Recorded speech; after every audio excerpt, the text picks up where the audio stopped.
Now, a judge in the US has ruled that two movie fans can sue the Universal Film Studio for false advertising over the trailer it issued for the 2019 movie Yesterday. That clip featured the actress Ana De Armas, but her part was entirely cut from the finished movie. The plaintiffs say they only rented the movie because they thought Ms. De Armas was in it, and they have now been cleared to take their claim for $5 million in compensation to court. Well, let's get more perspective on that story with an entertainment lawyer. His name is Domenic Romano, founder and managing partner of Romano Law, and he joins us live from New York. Domenic, thanks a lot for joining us. $5 million for two fans. Have you seen anything like this before? Well, first of all, it's not on behalf of the two fans. It's on behalf of a class of other viewers of the film that were deceived. So I'm not surprised that the judge allowed this suit to go on.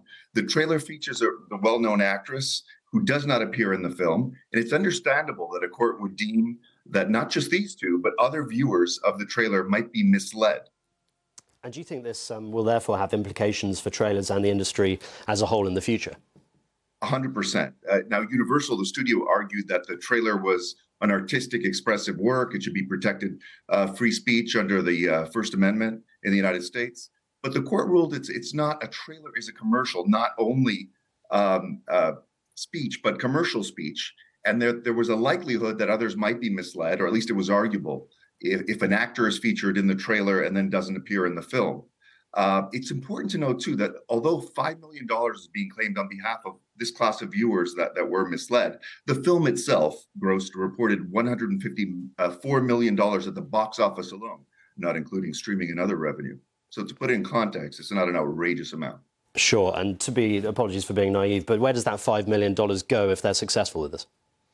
Well, the next step would be discovery, and if they're successful in certifying as a class, it would go to the viewers that can make a claim that, but for seeing Mr. Armas in the trailer, they would not have paid the $3.99 or whatever they paid to watch the film. And in terms of legal practice, will this set a precedent, do you think, of other similar cases being opened? I think it will make studios and other distributors cautious about misleading viewers. And from a consumer perspective, this is not a bad thing. So for you, do you think this is a sort of a landmark moment that people will refer back to in the future?